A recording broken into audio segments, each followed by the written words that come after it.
Boy, we've come a long way. You know, in the old days, there were no lights, no heat, no creature comforts. Just creatures. Everyone comfy? No, sir. Not at all. Nowadays, you just plug everything into your car. You got lights, heat. We are out of pesto. I'll make a run. Hey, everybody comfy? No. Okie doke. 우리 시대 가장 진화한 전기차, 양방향 충전에 완전히 새로운 현대 아이오닉 5.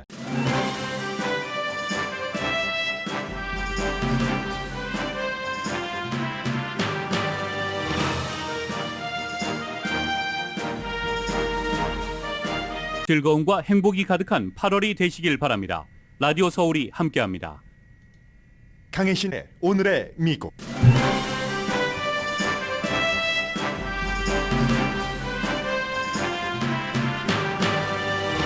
학자금 대출 상환 중지 기간을 올해 말까지로 연장하고 최대 2만 달러까지 탕감하는 계획을 바이든 대통령이 발표했습니다. 공화당은 불평등 등의 이유로 반발합니다. 민주당에서는 예비선거에서 승리한 최초의 G세대 정치 후보 등은 지지하지만 일부는 반대합니다. 여론도 찬반이 대립합니다. 2천만 명의 융자자가 빚을 완전히 탕감받게 되는 이 계획은 시행까지는 기간이 걸리고 또 명시적으로 대통령이 빚을 탕감할 권한이 없기 때문에 소송당할 수도 있습니다. 결국 중간선거까지 정치 논쟁으로 이어질 게 분명합니다. 중간선거에서 상원과 하원 모두 다수당을 지킬 수 있다는 믿음이 민주당 지도부 사이에서 강해진다고 뉴욕타임스가 보도했습니다. 아직 충분한 기세는 아니지만 놀라운 반전으로 핵심은 낙태입니다. 학생 19명과 교사가 숨진 유발디 텍사스 초등학교 사건에 대한 대처를 잘못했다는 이유로 경찰국장이 해임됐습니다. 캘리포니아주는 2035년까지 새 차는 모두 전기 자동차로 한다는 의무 방안을 오늘 결정할 것으로 보입니다. 99.9% 통과될 것으로 예상되는 이 정책은 캘리포니아주가 미 전역은 물론 세계를 전기 자동차 시대로 이끌고 간다는 뜻이기도 합니다. 트럼프 전 대통령이 살고 있는 집 마알라고에 지하 터널이 있다고 가디언이 보도했습니다. 그 지하 터널이 트럼프와 루돌프 줄리아니가 뜨거운 우정을 변치 않는 매개체라는 게 중요해 보입니다. 여러분 안녕하십니까? 오늘의 미국 강혜신입니다. 미국 사람들 4천만 명에게 영향을 미친다는 것을 대통령이 발표를 했기 때문에 아마 많은 분들이 직접적으로 간접적으로 어제 발표한 대통령의 학자금 대출 상환 중지 연기를 연장하는 것과 또 아예 그 탕감해주는 이 안에 해당되실 겁니다. 기본은 여러분들 어제 저녁부터 많이 들어서 알고 계시겠지만 기본적으로는 이 연장은 원래 8월 31일까지 상환하는 것을 코비드 19 때 참 힘들었다. 일하기도 힘들고 돈 벌기도 힘들었다 해서 매달 페이먼하는 것을 중지했는데 8월 31일에 그 중지가 마감되는데 12월 말까지로 연장을 한다고 발표를 했습니다. 그게 마지막이다 하는 이런 얘기도 했고요. 그리고 이제 빚을 탕감하는 것에 대해서는 어제 오늘의 미국에서 $10,000까지 말씀을 드렸는데 만약에 펠 그랜트, 주로 이제 저소득층 학생들에게 혜택을 주는 연방정부의 펠 그랜트 융자 신청까지 한 사람은 최대 $20,000까지 빚을 학자금 융자금을 탕감받게 됩니다. 민간에서 이 론한 것은 안 되고요. 정부 융자를 받은 것을 말합니다.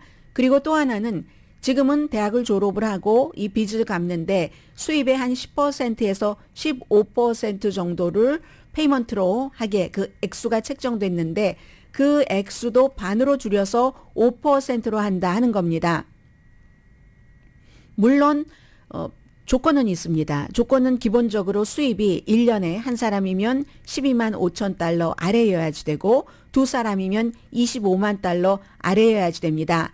그래서 4,300만 명이 이 융자를 받은 사람으로서 어떠한 그 일부 좀 약하게 경감이 되는 거죠. 기본적으로 모든 사람들, 낼 사람도 있겠습니다만은 내지 않아도 된다 할 때는 홀드하고 페이먼트 하는 것을 그런 것도 되고 빚을 탕감하는 사람들이 많기 때문에요. 이게 바이든 대통령의 선거 공약이었는데 이리저리 상황 보면서 미적거리다가 이제 예비선거도 다 끝났고 했기 때문에 그에 나쁜 영향을 미칠 가능성이 없어서 어제 발표했다고 보여줍니다. 평균 3,766달러를 혜택을 볼 수 있다고 하고 보통 이제 학자금 융자 그 빚이 많은 사람이 뭐 좀 전문직이요, 의대라든가 법대 다녔던 분들은 굉장히 많지만 한 $10,000 미만이, 어제 제가 어떤 매체를 인용을 해서 전해드릴 때는 $10,000 미만이 4분의 1이라고 말씀드리지 않았던가요? 그런데 오늘 영국의 가디언은 3분의 1 미만이 이제 $3, $10,000 미만이고 3분의 1 정도는 빚진 사람의 3분의 1 정도는 그 빚진 액수가 $10,000 미만이고 반은 $20,000 미만이다. 그러니까 $20,000 미만인 빚이 이제 $20,000까지 탕감받을 수 있는 사람이 있다는 얘기고요. 2천만 명이 완전히 탕감받는답니다. 4,300만 명 빚을 지고 있는 사람. 그럼 오늘부터 빚을 어떻게 해봐야지. 이건 해당되지 않고요. 그래서 2천만 명이 완전히 그 탕감이 되고, 그리고 또 아주 그 구체적인 내용들이 있기 때문에 케이스 바이 케이스로 여러분들이 융자하신 곳과 접촉을 하셔야지 되고, 접촉한다고 신청한다고 지금 당장 혜택을 받을 수 있는 것도 아닙니다. 반대하는 사람들이 어떠한 조치를 취할 수도 있기 때문에, 그러나 생각은 하고 계셔야지 되고요. 자동적으로 되는 것도 아닙니다. 어떤 경우에는 케이스에 따라서 다르지만 너무나 이 복잡한 과정이 있고, 그리고 뭐 어떠한 업데이트된 그 수입이라든가 이런 것들이 충분히 자료를 갖고 있지 않기 때문에 신청을 하셔야지 되고, 지금까지는 통일된 신청서도 없습니다. 이제부터 만들어서 발표를 하겠죠. 대출 남아있는 갚아야지 되는 돈이 $12,000가 안 되는 그런 사람에 대해서는 10년 동안 형편에 맞게 갚고 나서 그 이후에 나머지는 이제 면제해주는 그런 조치를 취하는 것도 돼 있습니다. 그래서 말씀드린 것처럼 현재 학자금 빚을 지고 있는 사람들에게만 빚 탕감이 적용이 됩니다. 뭐 약간 그 기구나 여러 가지 케이스에 따라서 6월 30일까지 된다 하는 케이스도 있고 하는데, 어쨌든 지금부터 새로 신청을 하시는 분들께는 적용되지 않는다는 건 말씀드리고요. 다만 지금 이 대출금을 상환하는 것이 일단 그 코비드-19 때 우리가 나가서 일도 못하고 했었기 때문에 중지시켜온 것을 지금까지 올해 말까지 중지하게 되는데, 그 중지 기간에도 어차피 갚을 건 나는 갚겠어 하고 갚으신 분들이 계시죠. 그런 분들의 경우는 그 액수에 대해서만, 코비드-19 그 기간 동안에 갚은 액수에 대해서 또 이제 환불을 요청할 수 있습니다. 그것도 본인이 대출받은 기관에 연락을 해서 환불을 받으셔야지 됩니다. 교육부가 오늘 아침 발표하는 것 보니까 학자금 이 빚이 있는 사람들, 여기에 대한 여러 가지 뭐 통일된 그런 데이터가 부족하기 때문에 본인이 신청해야지 된다고 하고, 절차가 오래 걸릴 수도 있다고 하고 한 1년 정도가 걸릴 수도 있다고도 하고요. 그리고 무엇보다도 고소할 수 있다는 겁니다. 누군가가 연방학생지원 웹사이트를 여러분들께서 그 융자 받으신 분들이 자주 보셔야지 되고요. 의회에서 돈 다루는 것은 의회가 하잖아요, 미국에서. 그런데 그 의회에서 대통령이 이 같은 빚을 탕감하는 것을 집행을 해야지 된다, 하지 말아야지 된다 하는 그 명시적인 조항이 없는가 봅니다.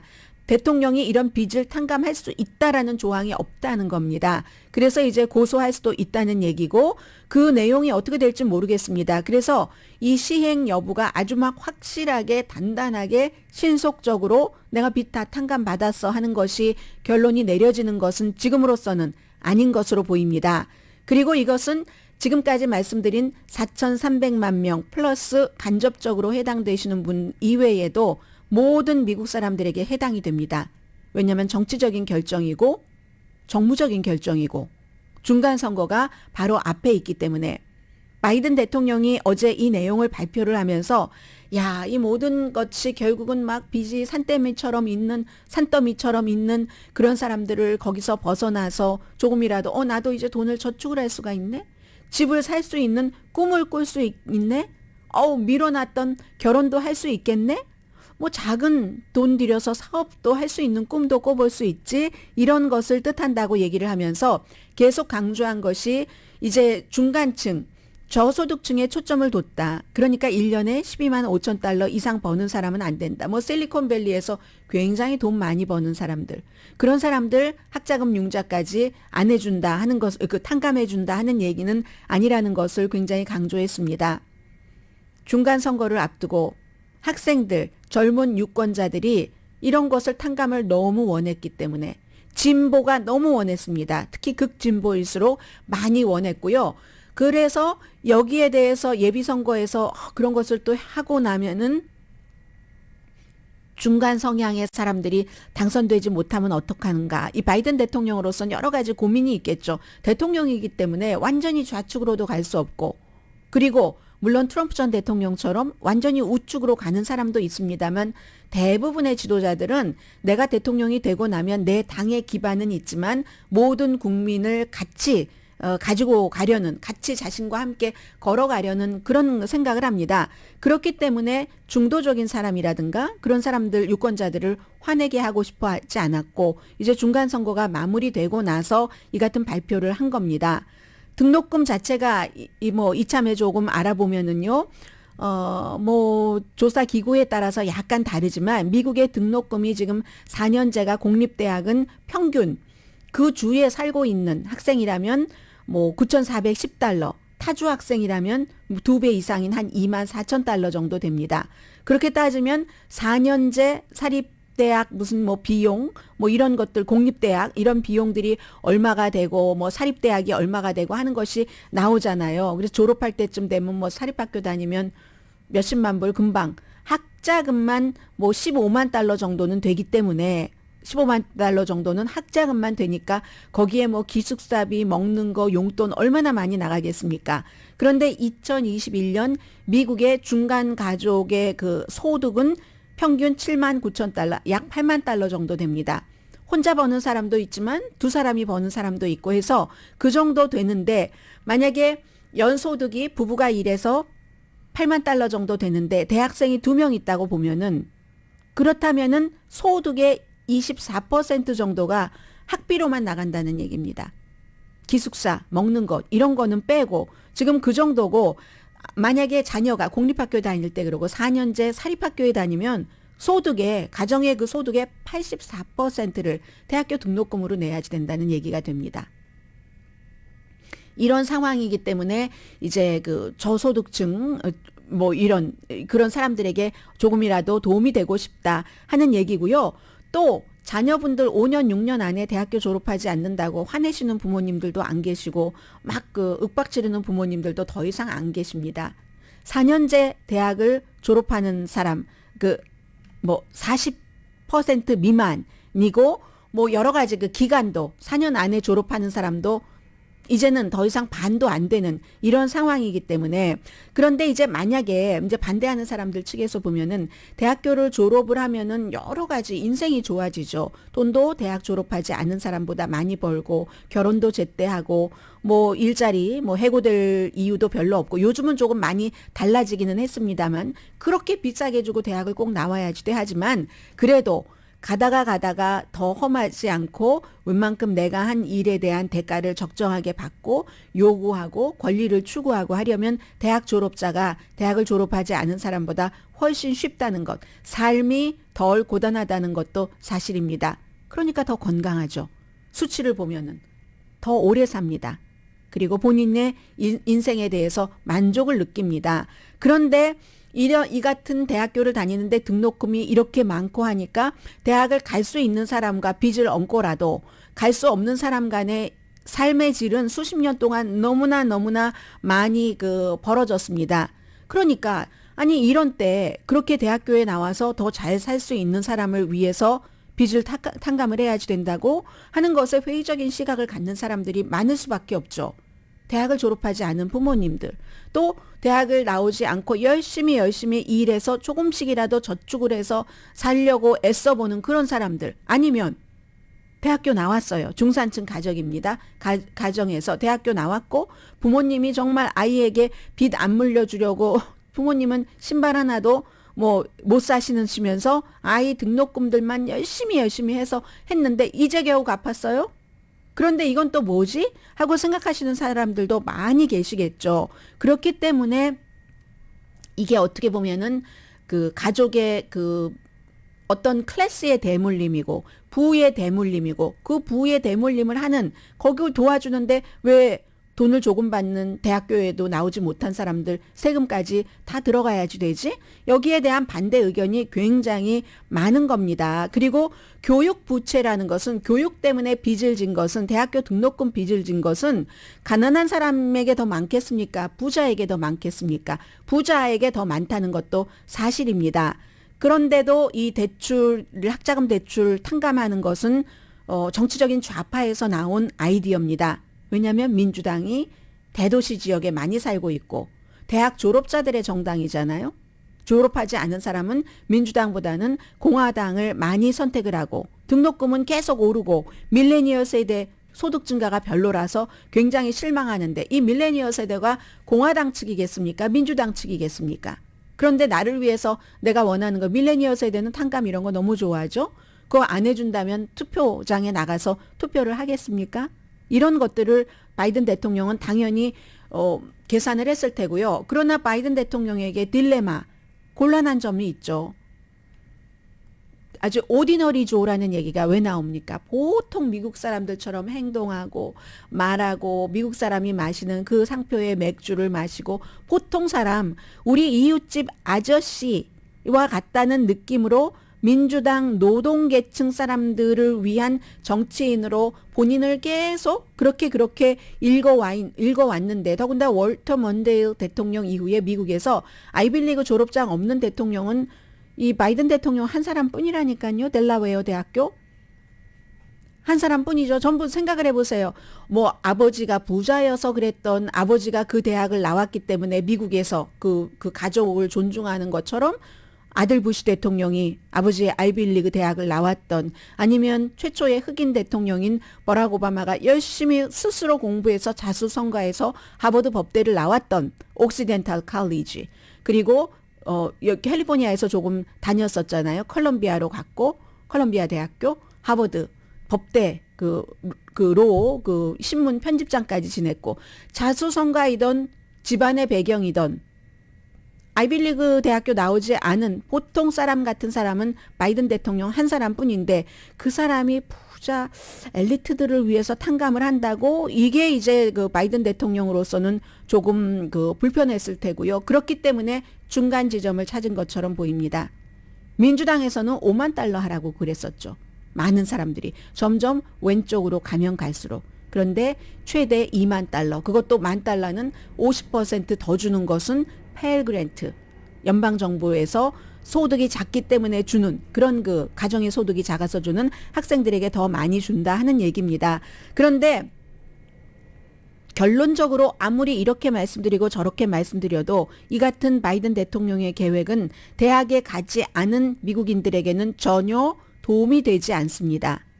이런 점들이 있어요. 그래서 이제 반대에 대해서 약간 말씀드리면 일단 기본적으로는 신청을 하셔야 된다고 했는데 법적인 문제도 있을 수도 있고 이게 완전히 100% 끝난 문제는 아니라는 것을 말씀을 드리고요. 찬성하시는 분들은 10,000달러면은 정말 너무 많은 사람들이 모든 빚이 탕감되기 때문에 좋다라고 하버드 대학교의 경제학자인 수잔 다이날르스키 교수는 얘기를 합니다. 진보 그룹 말씀드린 대로 대부분 지지를 합니다.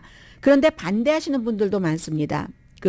매사추세츠 대학교의 경제학자 아린드라지 두베 이분은 사려 깊은 사람들은 이 학자금 탕감에 동의하지 않는다. 공화당은 당연히 동의하지 않죠. 미치 매코넬 공화당 상원 원내대표는 바로 이것은 사회주의다. 바이든의 학자금 대출 사회주의는 정말 대학교에 아이를 보내기 위해서 모든 돈을 저축을 해서 아이에게 부담 주지 않겠다고 뼈골 빠지게 일한 그런 모든 가족의 뺨따구를 때리는 것이다. 본인이 대학을 졸업하고 나서 본인의 앞으로 융자금이 있었을 때 빚을 이제서야 10년, 20년 걸려서 다 갚고 딱 손을 놓은 이제는 좀 숨 좀 쉬겠네 하는 그런 사람들의 뺨을 때리는 거다라고 얘기를 합니다. 이런 얘기. 민주당에서는 엇갈린 반응을 보입니다. 잠시 뒤에는 어제 제가 시간이 없어서 못 전해드렸는데 조지아주에서 25살 된 사람이 이제 어제 예비선거에서 민주당에서 당선됐거든요. 그런 사람들은 좋아합니다. 이 젊은 진보 정치인들은 젊은 세대가 원하는 것을 나이 든 세대보다 많이 합니다. 그리고 그와 같은 정치 지망생 정치인들은 그들을 대변하려고 합니다. 이건 한국이나 미국이나 공통적인 거죠. 그렇지만 지금 열심히 이제 본선거에는 진출은 했는데 공화당과 싸우는데 굉장히 경쟁적인 지역의 정치인들 하면은 이게 좋겠습니까? 나쁘겠습니까? 공화당이 인플레이션도 그런데 더 돈을 더 풀고 부자를 위해서 그렇게 한다는 말이야. 하면서 그런 사람들에게는 굉장히 힘든 내용이 될 것이기 때문에 결국은 이 이슈는 이래저래 12월 중간 선거까지 쭉 가게 될 확률이 벌써부터 눈앞에 보입니다.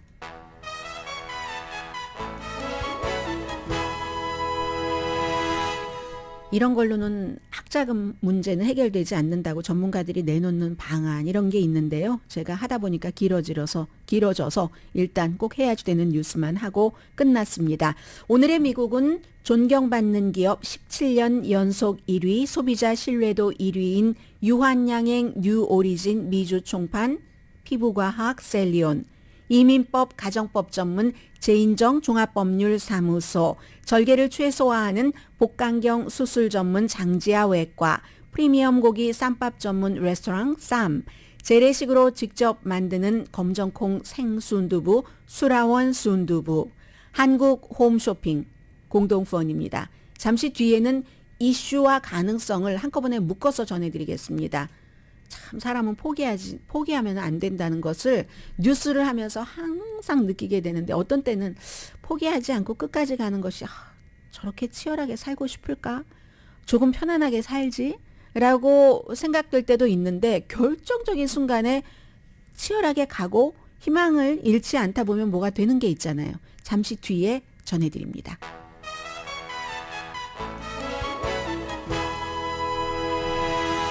라디오 서울 방송 오늘의 미국 듣고 계십니다. 놀라운 반전 생각하다가 3초 늦었습니다. 3초는 아니죠? 한 1초쯤 됐나요? 지금 그 사람들이 의외로 특히 그 여성들이 낙태 권리에 대한 그 열정이 너무너무 뜨거워서 게다가 대고 요즘 이제 살짝 그 인플레이션도 조금 약해진다고 할까요? 그런 분위기 있고 가솔린 값에서 금방 알 수 있는 거잖아요. 이제 중간 선거는 75일 남았습니까? 11월에 첫 번째 화요일이기 때문에 여기서 그 상원을 민주당이 다수당을 유지할 수 있는 확률은 뭐 계속 괜찮아지고 있고 심지어 하원에서도 공화당을 누를 수도 있다. 이게 현실 가능한 시나리오로 본다 하는 내용들이 지금 많이 나오고 있습니다. 오늘 무슨 뭐 뉴욕타임즈라든가 악시오스라든가 비슷한 내용들을 많이 보도를 해서 제가 조금 종합을 해봤습니다. 그런데 이 낙태 같은 경우는요. 민주당에게 기금 모금만 많이 해주는 게 아니라 투표율을 엄청 올린다는 겁니다. 공화당의 경우는 트럼프 전 대통령의 집을 압수수색한 뒤에 트럼프 전 대통령 사이트로 돈은 몰리고 있지만 그러나 11월 달에 트럼프라는 이름이 없는데 투표율이 높아질까 하는 것은 지금 공화당에서 잘 모르겠다라고 생각하는데 민주당은 예비선거를 치러보니까 6월 23일 연방대법원의 낙태 판결 이후에 그 투표율이 2018년도에도 대단했는데 그때를 능가한다는 얘기입니다. 기록적이었는데 그 기록을 또 깬 기록적인 투표율이 나오는 경우가 굉장히 많다는 얘기입니다. 그게 바로 어제도 예비선거에서 가장 먼저 보도를 해드렸던 뉴욕의 19지구 특별선거잖아요. 남아있는 임기 채우는 곳. 거기서 이게 공화당도 굉장히 강한 지역인데 민주당 후보가 이겼죠. 팻 라이언 후보가. 낙태를 들고 나와서 이긴 거잖아요. 공화당 후보가 아무리 민주당이 지금 물가 인상 저렇게 해놓고 뭐 이런저런 얘기를 해도 그거보다 사람들이 안 그럴 것 같은데 낙태에도 똑같은 환경에서 바이든 현 대통령이 1.9% 포인트 차이로 이긴 곳이거든요. 뉴욕치고는 정말 야박한 거죠. 민주당에게. 그런데 그곳에서 이 민주당 후보가 낙태 이슈로 경제 이슈를 들고 나온 공화당 후보를 2% 차이로 누르고 이겼다니까요.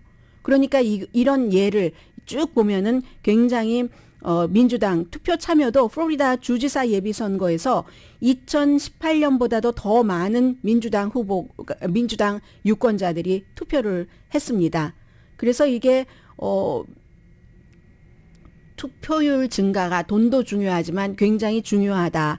공화당은 원래 역사적으로 투표율이 높아서 지금 인플레이션도 그렇고 계속 이민 얘기하고 있고 또 트럼프 전 대통령 개입. 그런데 이 같은 이슈 중에서 일부는 특히 이 트럼피즘도 좋아하는 사람이 있지만 정말 지겹다. 더 이상 못 들어주겠어. 근데 또 들어야지 돼. 이게 괴롭네 하는 공화당도 생기기 시작한다는 겁니다. 그래서 민주당이 공화당 자체, 트럼피즘 자체를 통제할 수는 없지만 민주당 기반에서 투표를 할 자격이 있는 유권자들을 투표장으로 끌어나가는 데는 굉장히 그 경쟁을 지금부터 유지하면서 뭐 조금 더 키워가면은 최근에 여론조사 결과도 낙태에 대한 중요성이 점점 사람들 사이에서 크다고 발표를 하고 투표할 때 낙태를 중요하게 보겠다는 사람들도 늘어나기 때문에 상원에 이어서 하원에서도 민주당이 다수당 자리를 유지할 가능성이 높다. 이렇게 보고 있는 겁니다. 특히 이제 그 부분을 좀 공화당 부분을 좀 말씀드리자면요. 하원 민주당 코커스 의장인 뉴욕의 그 하킴 제프리스 의장이 얘기하는 게 케빈 맥카티 공화당 하원 원내대표가 너무 일찍 모든 것을 재단을 해서 트럼프주의를 아주 2배로 늘려놨다. 이게 실수다. 그냥 그 반 정도만 했어도 될지 모르겠지만 그게 그렇다.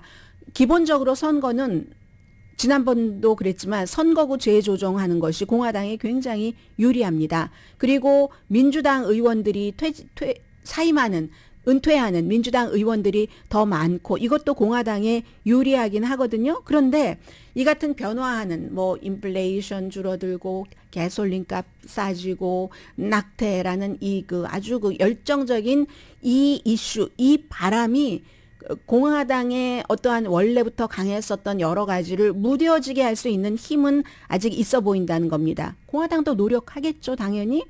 당연히 노력을 하는데 그럼에도 불구하고 너무 많은 일들이 일어나고 있잖아요.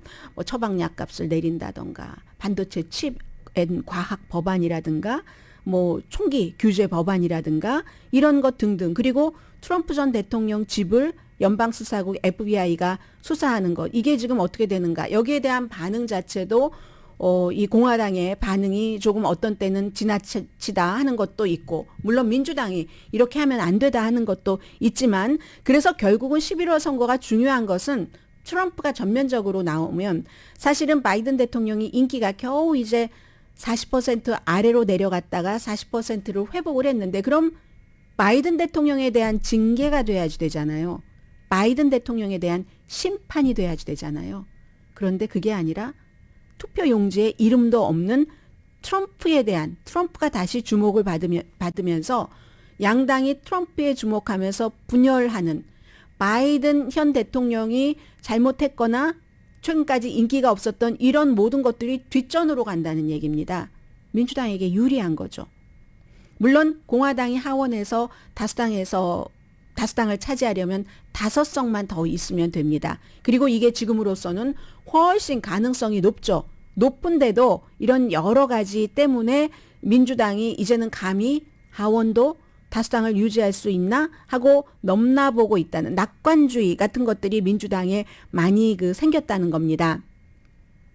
그래서 뭐 예를 들어서 미시건주의 민주당 어떤 하원 의원이 있는데 엘리사 슬라트킨이라는 하원 의원이 있는데 이 의원의 지역구가 미시건주인데 공화당에 더 가깝고요. 시골에 가깝고 하는 지역이어서 6개월 전에는 상상을 하지 못했다는 거예요. 본인이 이길 수도 있다는 것을.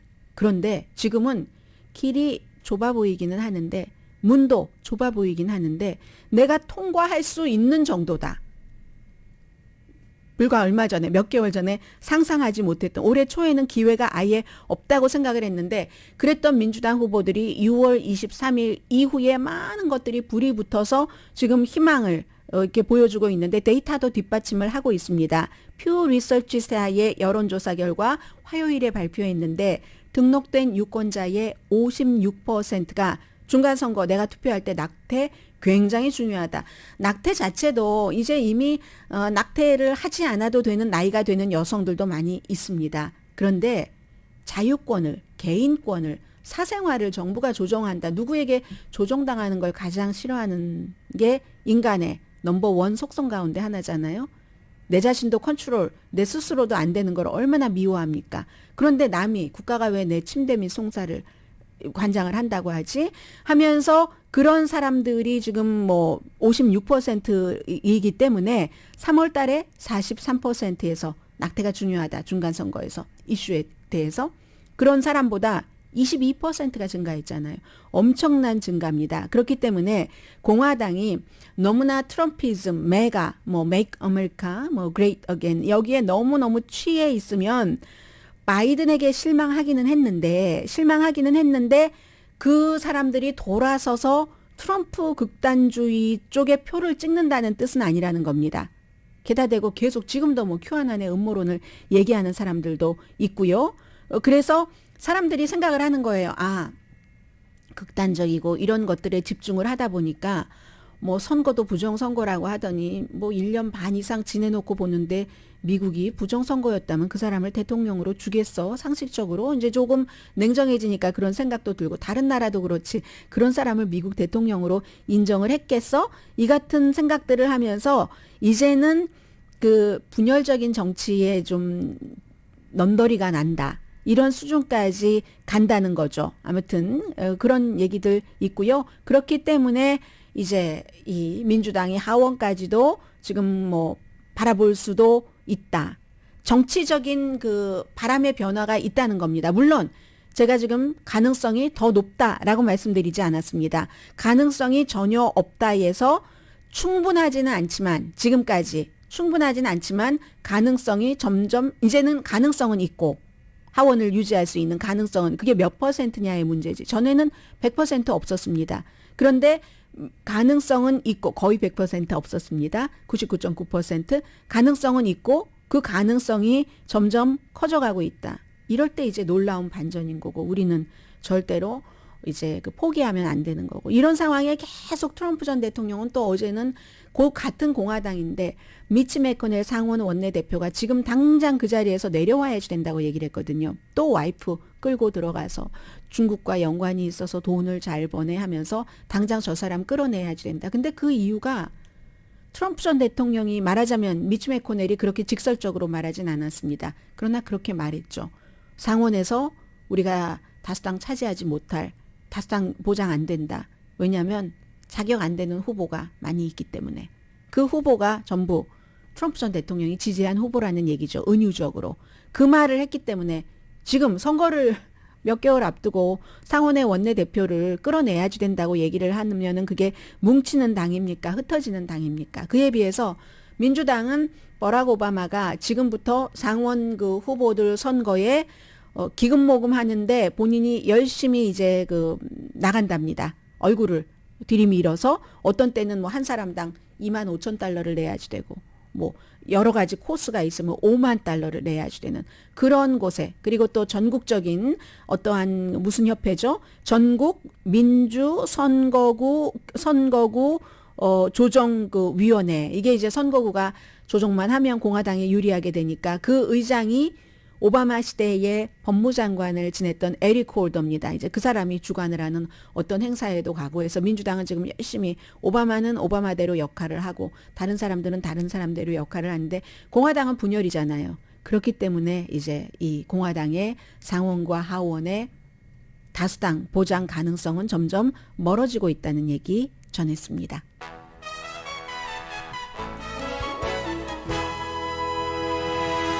라디오 서울 방송 오늘의 미국 듣고 계십니다. 네, 캘리포니아주가 이제 오늘 아직 투표 끝나지 않은 것 같아요. 투표를 해서 모든 새 자동차만 얘기하는 겁니다. 중고는 아니고요. 이제 순차적으로 하겠죠. 뭐를 바꿀 때. 그래서 새 자동차는 2026년도부터 이제 본격적으로 시작을 해서 2035년이 되면은 100% 전기 자동차로 하는 그 의무화가 결정이 됩니다.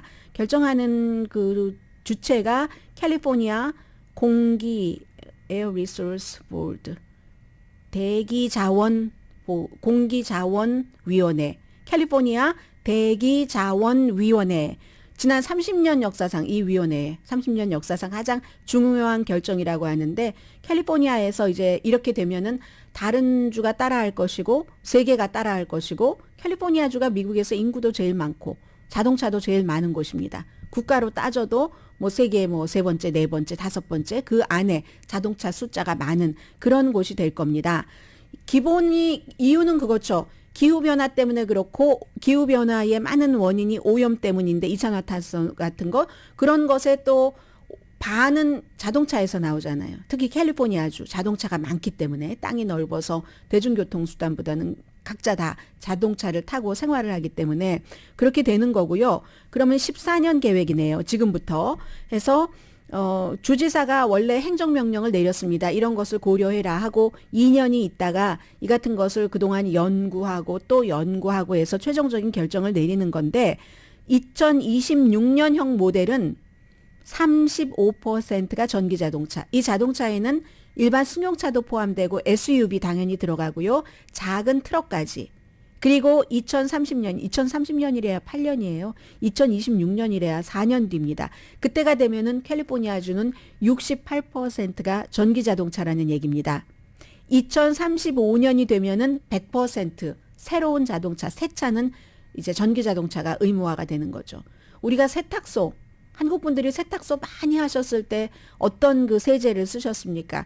그게 점점 변천하는 그 과정이 있잖아요. 그래서 중간에 많은 분들이 세탁소를 그만두셨고 대신에 이제 그게 희소 가치가 있기 때문에 살아남은 분들은 또 열심히 일해서 장사 잘하고 계시고 그런 형태로 자동차가 이제 가는 겁니다. 새 자동차부터 하는데 자동차 회사들은 논쟁하지 않습니다. 지지합니다. 대세가 그렇기 때문에. 더군다나 이건 이제 현 정부와 잘 통해야지 되는데 자동차 회사도 현 정부와 잘 통하고 캘리포니아주도 잘 통하고 인플레이션 삭감법이라는 것에 가장 중요한 것이 거의 4천억 달러가 3,900억 달러 이상이 기후변화 이것을 막는 데 들어가잖아요. 그게 바로 이 같은 친환경적인 그런 업계이기 때문에 자동차 회사는 이미 준비를 해서 상관이 없습니다. 그러나 행정부가 바뀌면 이것도 35년까지 계획해놨기 때문에 또 잡음이 있을 수 있죠. 이게 바로 게빈 뉴섬 주지사 행정부와 트럼프 전 대통령 때 서로 고소하고 고소받고 맞고소하고 했었던 겁니다. 트럼프 전 대통령은 자동차 회사에 전기자동차 이거 하지 말라고 엄청 막았었는데 그리고 기후변화는 무슨 기후변화냐고 그것도 가짜 헛소리라고 혹스라고 나중에 조금 입장이 바뀌긴 했지만 그렇게 얘기를 했는데 그때도 자동차 회사들은 캘리포니아주와 손을 잡았습니다. 워낙에 큰 시장이고 캘리포니아주가 가고 있는 그 방향이 자동차의 미래 방향이기 때문에 앞으로 계속 뭐 가솔린 태우면서 자동차를 만들겠습니까? 그건 아니잖아요. 그렇기 때문에 자동차 회사는 그렇게 했는데 그러나 만약에 공화당 이런 트럼프 전 대통령과 이 부분에서 같은 시각을 갖고 있는 사람이 대통령이 된다면 조금 이제 서로의 그 충돌 같은 것은 있을 수 있겠죠.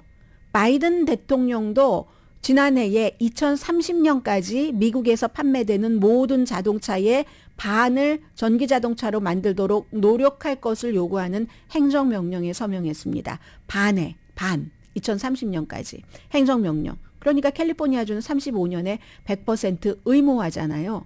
나라 밖으로 가면 미국뿐 아니라 캐나다, 영국, 프랑스, 뭐 스페인, 덴마크 이런 나라를 포함해서 유럽에 앞서가는 최소한 유럽의 한 9개국 유럽 국가들도 캘리포니아주가 지금 하고 있는 이만큼은 아니지만 이렇게 구체적이지는 않지만 이제 가솔린으로 돌아가는 그 자동차 판매는 단계적으로 없앤다 하는 목표를 세우고 있습니다. 그리고 이제 뭐 미국 그 협회 같은 데서 발표한 보고서를 보면은 전기 자동차로 자동차가 바뀌고 나면은 미국은 2050년까지 11만 명의 생명을 구하고 뭐 오염 등으로 인한 1조 2천억 달러의 헬스케어 비용을 절약하고 온실가스를 92%까지 줄일 수 있다. 그러니까 이제 그 월드는 전기 자동차의 세계화라고 생각이 됩니다. 그런데 저는 이게 2035년까지 가능할까라는 생각은 조금 드는 게 왜냐하면 그러면 충전소가 있어야지 되잖아요. 충전소가 있어야지 되는데 많은 그 개인들은 쉽게 그라지에 할 수가 있지만 아파트먼트에서 아직 확실하게 이런 것을 하지 않기 때문에 그러다가 갑자기 몇 개월 전에 문 닫은 것을 보고 서운했었던 저희 회사 인근의 가스 스테이션이 생각이 났습니다. 이제 세탁소가 기존에 여러 형태로 하던 그런 세탁소들이 문을 닫고 새로운 깨끗한 그 세탁 방식을 쓰면서 적은 숫자가 살아남은 것처럼 예전에 가스 스테이션이 문을 닫았지만 그런 이제 아주 쉽게 많이 빨리빨리 충전되는 전기 자동차 스테이션이 만들어지겠구나. 이 세상에 영원한 건 없는 거구나 하는 생각도 듭니다.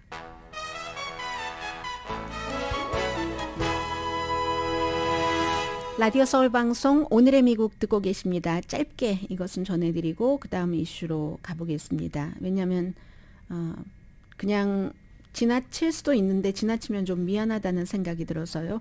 텍사스 유발디 교육구가 경찰국장을 해임했습니다. 5월 24일에 어린아이들이 숨지는 총격 사건이 있었고 그리고 그 사건에서 뭐 몇백 명의 경관들이 있기도 했는데 400명의 경관들이 1시간 그 조금 넘게를 대기하고 있었잖아요. 경찰국장이 뭐 했는가? 왜 그 안에 들어가라는 명령을 내리지 않았는가? 이런 것 때문에 6월 22일부터 정직이었는데 해고당했거든요. 해고당했더니 17페이지 분량의 편지를 써서 나는 잘못이 없는데 나를 실패한 남자로 규정한다 하고 있고요. 그리고 그 초등학교는 문 닫고 또 지금 현재는 뭐 여러 가지를 뭐 담을 뭐 8피트로 세운다던가 뭐 이런 여러 가지 조치를 취하고 있다고 합니다. 재밌는 그 책 가운데서 내용이 있어서 소개를 해드리는데 약간 정말 좀 촉촉한 생각까지 그럴 정도입니다. 왜 그렇게 트럼프 전 대통령과 루돌프 줄리아니는 가까웠는가? 루돌프 줄리아니 전 뉴욕시장은 본인이 변호사였고 했는데도 왜 그 선거 이후에 얼토당토하지도 않는 주장들을 하면서 트럼프 전 대통령을 비호했는가? 2008년도에 생긴 우정이랍니다. 그 전부터 뉴욕에서 서로 잘 알고 있었는데 2008년도에 루디 줄리아니가 공화당 그 대통령이 된다고 나갔다가 뭐 대의원 수 1명인가요? 뭐 이것만 받고 포기하고 했었는데 그때 너무너무 힘들고 막 술에 절어 살았을 때예요. 세 번째 부인이었고 부인도. 그래서 이제 그 세 번째 부인과 루디 줄리아니가 플로리다주의 어떤 작은 방갈로로 이사를 갔는데 뉴욕에서 완전 남쪽이잖아요. 그 방갈로에서 마알라고 트럼프 전 대통령이 사는 그 집으로 연결되는 지하 통로가 있답니다. 이걸 보통 우린 지하 통로 하면 북한에 뭐 이건 나쁜 거면 아니면 위험할 때 대피하기.